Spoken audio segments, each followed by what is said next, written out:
Willie D Live. Christopher Williams. What's up, my brother? What's up, King? How you feel, King? I feel good. How do you feel, man? I feel great, man. I feel blessed good. to be here. Feel great. Yeah. That's great, man. That's great. Yeah. I got to ask you right off the bat, and when I say how do you feel, I'm serious because I know you had a health care. Me and Al B went through it. I feel great, Willie. I'm good. Came a long way. I was just telling my people on the way over here that yesterday, June 11th, was 2 years ago. I took my first step at my son's wedding. And I remember when I was going through the tumultuous time, in November 5th of 21, I fell into a coma. First time I was ever sick. My kidneys failed. Developed cystis. I had shingles when I thought the shingles was causing it, but it was just the portal to everything that was about to happen. So my kidney shut down. They tried to incubate me, induced me in a coma, which should have never been done. Lasted 24 days. I fortunately came out. When I came out, I was 135 pounds from 205. I fell out. I was 205. I woke up 24 days, 70 pounds lighter, paralyzed, couldn't do anything. Couldn't sing, couldn't talk. I was talking like this, and my son would listen and then tell other people what I was saying. So when I smile and say it's good to see your face and be here, it's actually great. Good is not even the right adjective. Was you cognizant that when you had woken up and you were you had awakened and you were like still like immobile? Did you know that you had lost all that weight? Not when I first woke up, but I knew I was in a nightmare. But by the time 48 hours, I would say, went by, I kind of knew everything. Because, what happens is they first bring in a doctor who's going to physically tell you what's wrong. Then they bring in a mental doctor who's going to see if, the failure and the being in a coma has affected your brain. So they ask you a lot of mental questions to see if you still remember who you are, what's going on. And that I passed in flying colors. Obviously the physical part I failed. I failed in everything. I couldn't do anything. But thankfully my brain was working, and they would ask me stuff like, starting at 1,000, subtract by 9, and I could go all the way down. And this would go on every day for about 2 or 3 days, just testing me. And then I had, it was just crazy, man. I questioned whether I still wanted to live, what living would be like.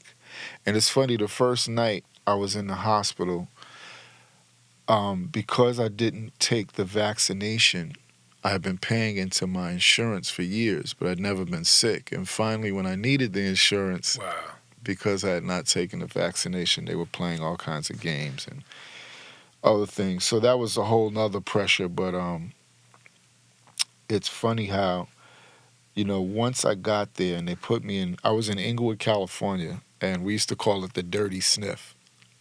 And we were like in a gang neighborhood. It felt like back in '89, back in LA, like back in the jungle, where my family's from. Because it was inhumane how dirty this place was. Inglewood? Yeah. In Inglewood, California. Lived in Inglewood. Well, it wasn't the town of Inglewood. It was the fact that this was a facility, Inglewood Rehab Facility, where they would send us to. And then I started, like normally what I normally do is I get in a place, I'm quiet, I assess what's going on. And so I had a roommate who was getting dialysis. It's funny. I've actually put out a lot of the names because it was too much to hold on to. But it was funny to me that I started noticing, like, okay, this guy's next to me, bad diabetes, ex-gangbanger brother, got to know him.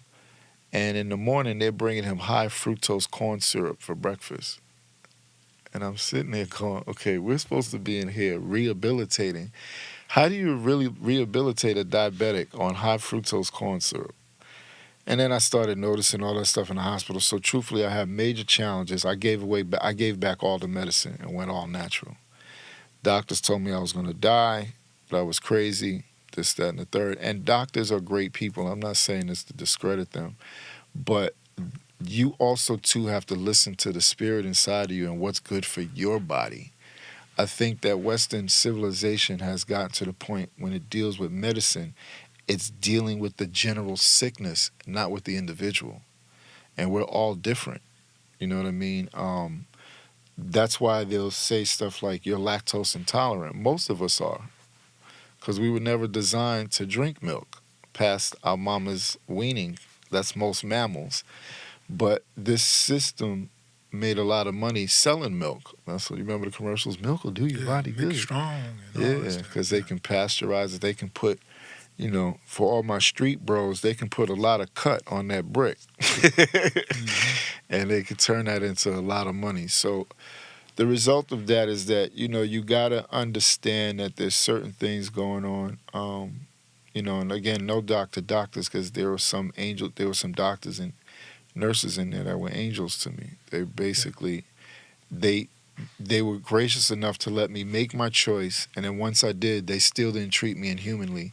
They were gracious enough to try to let me function as I wanted to, rather than every day trying to come in and jab me and do this and do that. But by the grace of God, really honestly, I got on the CMARS, Bladerac, Colloidal Silver. Like, I'm in there working out with a 1 pound dumbbell. Like I'm really getting it in. So I had to be rebirthed, and I got a lot of chance to sit up in the hospital, just assess things and just figure out exactly, like someone said this to me earlier. I think going through the worst part of my life found my greatest purpose. And anybody who really knows Chris knows I'm terrified of needles and doctors and all that kind of stuff. It's not that I don't go, but